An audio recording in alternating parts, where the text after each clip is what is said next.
ज्येष्ठ, ये युधिष्ठिर हमारे समक्ष क्यों खड़ा है? अरे भयभीत है वो।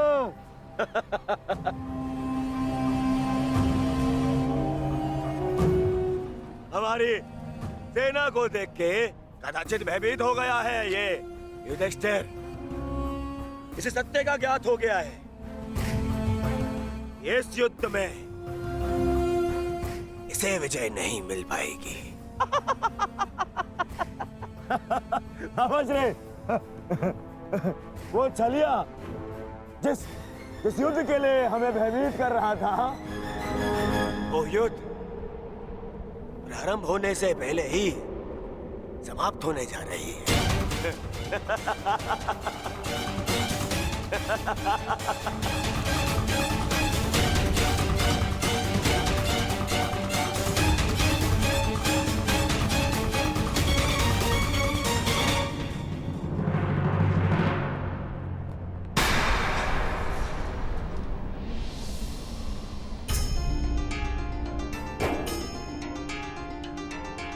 प्रणिपात पितामह।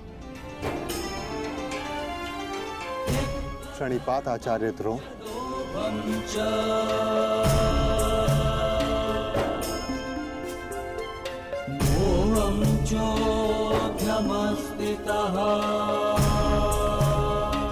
और उन सबको भी प्रणिपात जो आयु में, ज्ञान में, अनुभव में मुझसे बड़े हैं। और मैं उन सबका अभिनंदन करता हूं जो एक योद्धा होने का कर्तव्य निभाने के लिए इस कुरुक्षेत्र में पधारे हैं। मैंने सदैव अपने बड़ों से सीखा है कि कोई भी कार्य आरंभ करने से पूर्व बड़ों का आशीर्वाद अनिवार्य है। और मैं अपने सभी भ्राताओं की ओर से पितामह आचार्य द्रोण के साथ सभी बड़ों से आशीर्वाद देने की प्रार्थना करता हूं।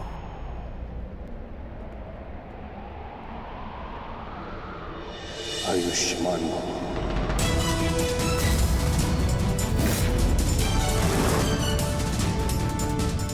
तुम्हें अपने पराक्रम का फल प्राप्त हो युधिष्ठिर।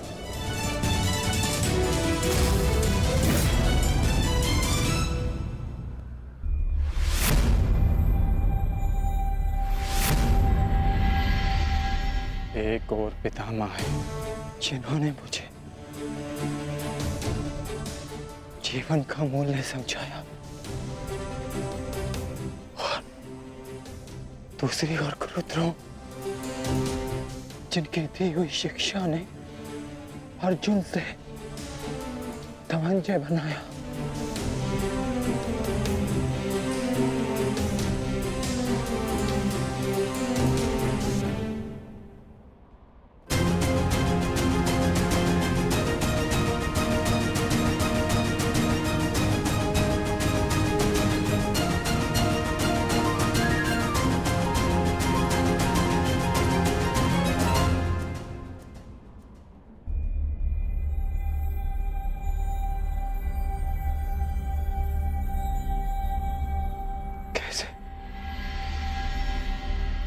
कैसे कैसे प्रहार कर पाऊंगा मैं इन पर?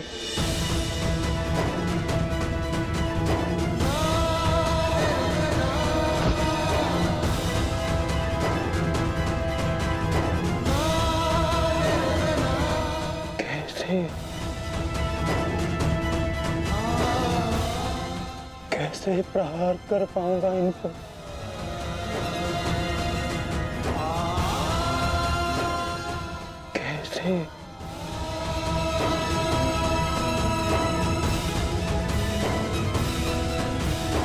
क्या हुआ पार्थ?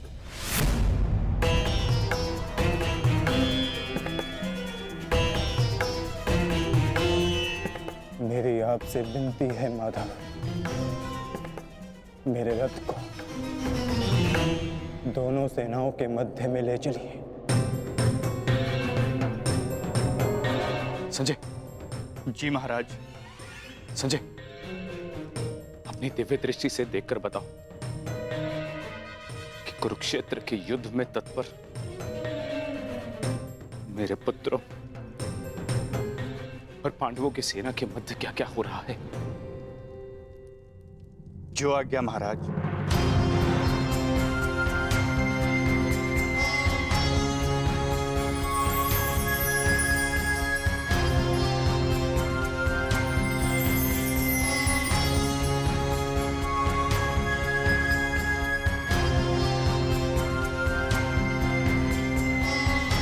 गांडीवधारी राजकुमार अर्जुन के सारथी बने वासुदेव श्री कृष्ण से राजकुमार अर्जुन रथ को दोनों सेनाओं के मध्य में ले जाने की आग्रह कर रहे हैं महाराज। परंतु क्यों पार्थ? ये समय तो दूसरे पक्ष की सेना को तहस नहस कर देने का है। फिर क्यों तुम रथ को दोनों सेनाओं के मध्य में ले जाने की विनती कर रहे हो? युद्ध से पूर्व मैं दोनों सेनाओं का निरीक्षण करना चाहता हूँ। क्या तुम वही अर्जुन हो पार्थ, जिसे लक्ष्य संधान के समय पेड़ से बंधी चिड़िया की आंख के अतिरिक्त और कुछ नहीं दिखाई देता था, और आज वही अर्जुन पूरी रणभूमि का निरीक्षण करना चाहता है? बड़ी विचित्र बात है। हाँ माधव,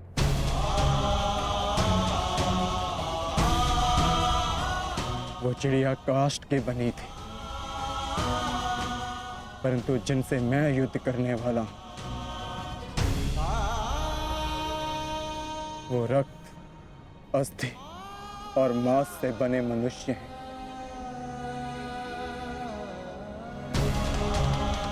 जिनमें प्राण है, और सबसे बड़ी बात, उनमें मेरे संबंध बसे हैं। युद्ध आरंभ होने से पूर्व मैं ये देख लेना चाहता हूं कि किसके वध से धर्म की स्थापना होगी और किसकी मृत्यु से मन में अधर्म का अनुभव होगा। और इस युद्ध के पश्चात मैं क्या पाने वाला हूं और क्या खोने वाला हूं।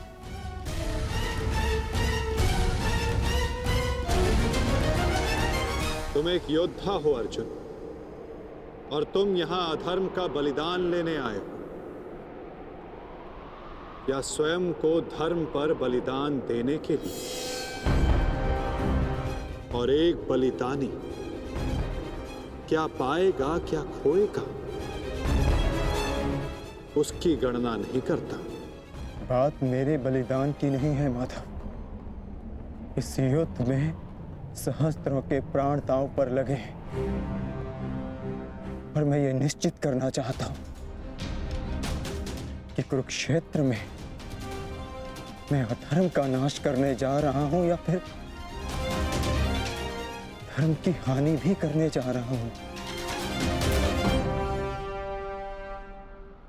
नाश और निर्माण की शक्ति केवल विधाता के पास होती है पार्थ।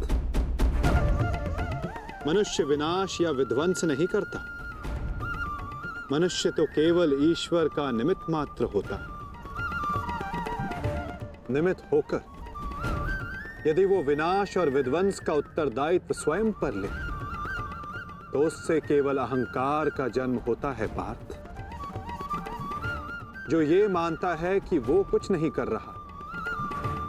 उसी के हाथों महान कार्य संपन्न होते हैं।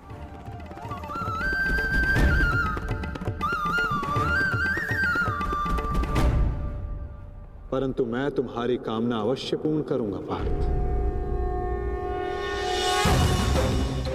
क्योंकि बलिदान भी एक प्रकार का दान होता है, और जिस दान को देने से पूर्व हाथ कांपे, वो दान फलदायी नहीं होता।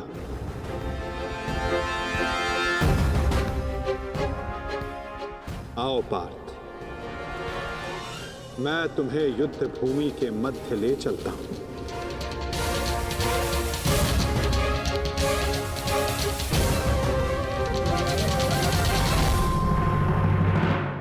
आओ पार्थ, मैं तुम्हें युद्ध भूमि के मध्य ले चलता हूं।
जिस प्रकार तुम कर्तव्य और कर्म के मध्य खड़े हो, उसी प्रकार तुम अब दोनों सेनाओं के मध्य खड़े हो पार्थ।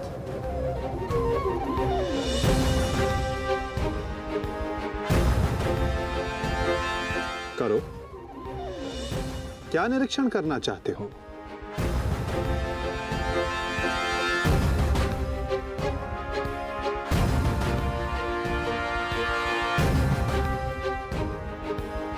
क्या हुआ पार्थ? ऐसा कौन सा भाव है जो तुम्हारे मन को विचलित कर रहा है? ऐसा कौन सा प्रश्न है जिसका उत्तर तुम्हें नहीं मिल रहा? यदि पूछोगे नहीं तो उसका समाधान कैसे पाओगे पार्थ? मैं जानता हूं तुम यही सोच रहे हो ना कि क्या यह युद्ध अनिवार्य है? क्या इतने योद्धाओं का वध, इतने जनों की हानि अनिवार्य है? क्या ये सब कल्याण के लिए है भी या नहीं? है ना पार्थ? यही विचार मेरे मन को विचलित किए जा रहे हैं माधव। क्या वास्तविकता में यह युद्ध अनिवार्य है?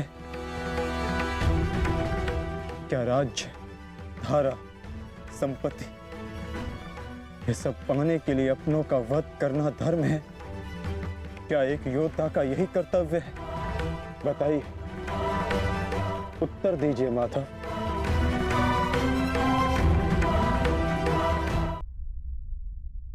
उत्तर तुम्हें अवश्य मिलेगा पार्थ कि इस युद्ध में धर्म की ओर कौन है और अधर्म की ओर कौन। मैं तुम्हें अवश्य दिखाऊंगा।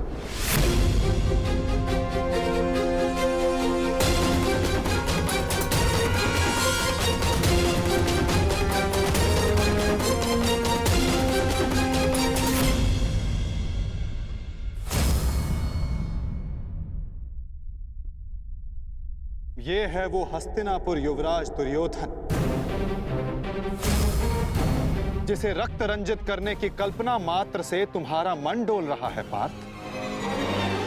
ये वही युवराज दुर्योधन है जिसकी कुदृष्टि सदा तुम्हारे परिवार पर डोलती आई है पार्थ। स्मरण है पार्थ? ये वही है जिसने पांचाली को भरी सभा में वैश्य सिद्ध करके अपनी जंघा पर बैठने का निमंत्रण दिया था। ओ दासी द्रौपदी, आकर मेरी जंगा में बैठो। कैसे एक पवित्र याज्ञ सेनी को भरी सभा में इसने मलिन करने का प्रयास किया था। वस्त्र हरण करो इस दासी द्रौपदी का। और ये तुम्हारे मातुल्य गांधार राज शकुनी, इन्होंने जब शकुन मनाया केवल तुम्हारे परिवार के अनिष्ट का शकुन मनाया पार्थ। तुम इन्हें मातुल्य कहते हो। मातुल्य का अर्थ है जिसे मां के तुल्य समझा जाए। और तुम्हारे इन्हीं मामा ने तुम्हारी माता को वारणा व्रत के लाक्षागृह की अग्नि में भस्म करने का प्रयास किया पार्थ।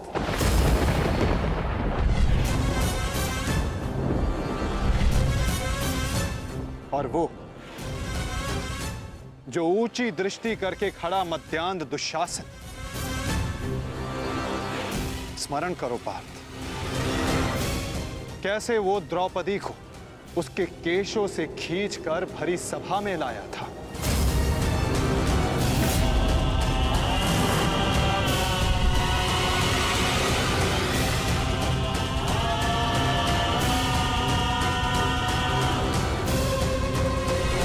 कैसे याज्ञ सेनी को भरी सभा में निर्वस्त्र करने का प्रयास किया था इसने।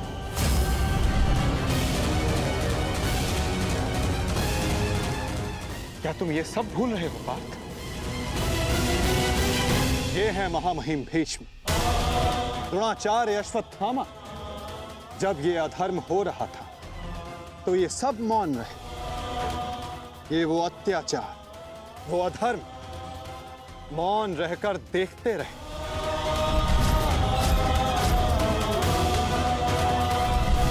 स्मरण करो वो वनवास, वो अज्ञातवास, जिसने तुम्हें तुम्हारा पौरुष त्याग कर बृहन्नल्ला बनने को विवश किया।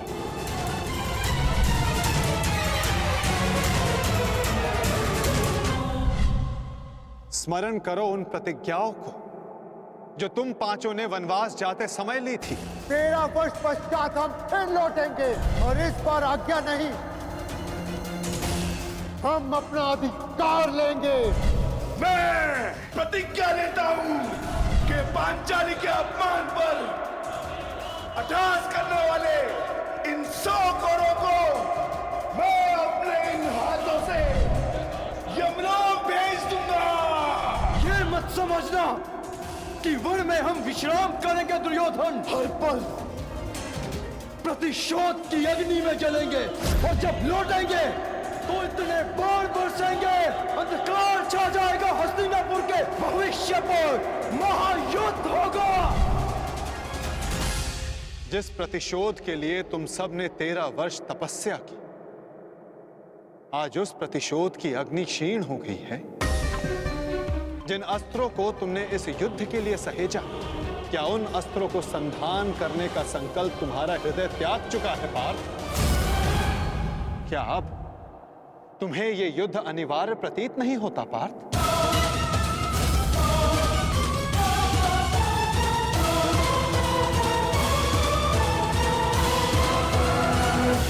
जिस प्रतिशोध के लिए तुम सब ने 13 वर्ष तपस्या की, आज उस प्रतिशोध की अग्नि क्षीण हो गई है। जिस न्याय के लिए तुमने इतने वर्षों प्रतीक्षा की, आज तुम्हारा मन उसके लिए व्याकुल नहीं। जिन अस्त्रों को तुमने इस युद्ध के लिए सहेजा, क्या उन अस्त्रों को संधान करने का संकल्प तुम्हारा हृदय त्याग चुका है पार्थ? क्या अब तुम्हें यह युद्ध अनिवार्य प्रतीत नहीं होता पार्थ?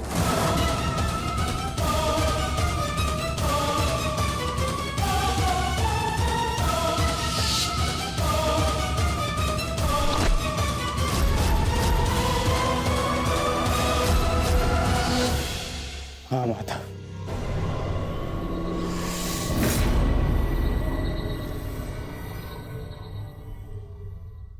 ये युद्ध अनिवार्य है। तो फिर तुम व्याकुल क्यों हो पार्थ? कहीं तुम्हें यह स्मरण तो नहीं हुआ है कि कैसे महामहिम भीष्म ने तुम्हें प्रेम दिया, तुम सबको संरक्षणा दी, वन से वापस बुलाकर तुम्हें तुम्हारा अधिकार दिया, कि कैसे आचार्य द्रोण ने तुम्हें सर्वश्रेष्ठ धनुधर बनाने के लिए एकलव्य को, कर्ण को धनुधर की विद्या से वंचित रखा और पाप का भार अपने सर पर लिया। तो क्या यह असत्य है माधव? क्या उन्होंने ये सब नहीं किया? क्या उनका वध करना धर्म है? मेरे पक्ष का क्या? वहां के निर्दोष भी इस युद्ध में मारे जाएंगे। ये नाश क्यों? तुम्हारा कार्य युद्ध करना है पार्थ, धर्म अधर्म की तुलना करना नहीं।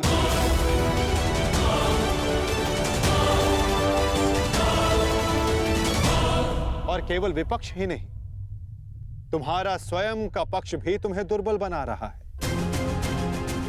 वहां भी सर्वत्र धर्म नहीं है पार्थ।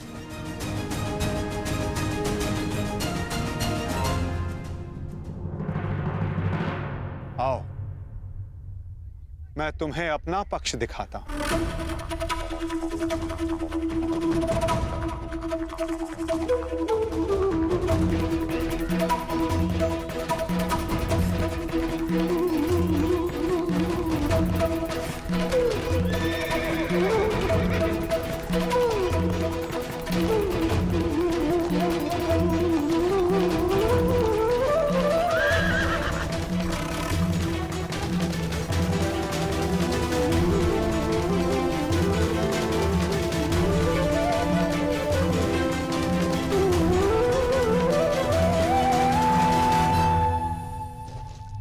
देखो अपने भ्राता युधिष्ठिर को, भ्राता भीम को, नकुल सहदेव को, अपने भतीजों को, अपने पुत्रों को।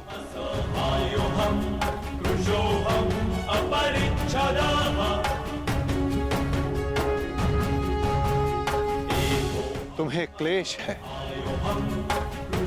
कि इनमें से ना जाने कौन कौन काल कलवित होगा।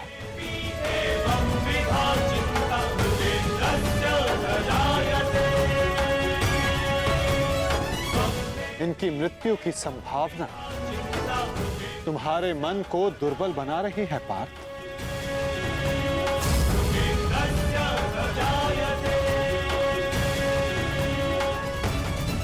परंतु पार्थ, क्या ये वास्तविकता में धर्म के पक्षधर हैं? तुम्हें प्रतीत होता है कि ये सब निरपराध मारे जाएंगे। तो बताओ, कौन है जो अपराधी नहीं, जो दोषी नहीं? यदि युधिष्ठिर स्वयं का अधिकार राज्य पर मानते हैं, तो इसमें दुर्योधन का क्या दोष? क्या उनकी माता पहले गर्भवती नहीं हुई थी? क्या यह सत्य नहीं कि युधिष्ठिर ने अपना राज द्यूत क्रीड़ा में लगाया जिसे दुर्योधन ने जीता? यदि दुशासन ने अपनी ज्येष्ठ की आज्ञा मानकर द्रौपदी का वस्त्र हरण करने का अपराध किया, तो तुम चारों ने भी अपनी ज्येष्ठ की आज्ञा मानकर अपनी पत्नी का अपमान होने दिया।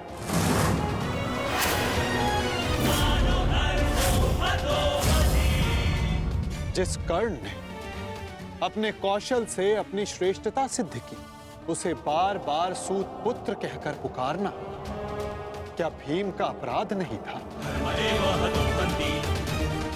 द्यूत क्रीड़ा के नियम जानते हुए भी युधिष्ठिर ने उसका प्रस्ताव स्वीकार किया।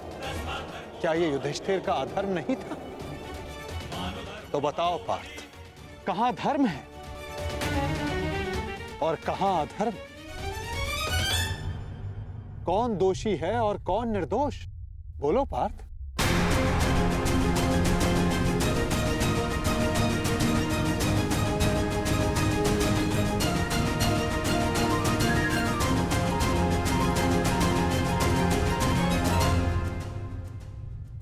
आपने उचित कहा माधव।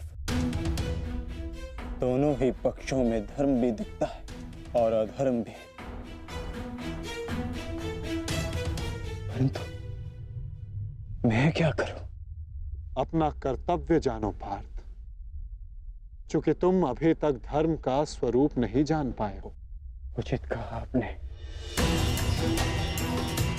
मेरा अंग अंग कांप रहा है, मंद हो गई है।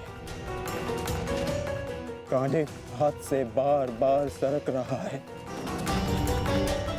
मैं इस महाविनाश का पूर्व अनुमान करके चिंतित हो गया।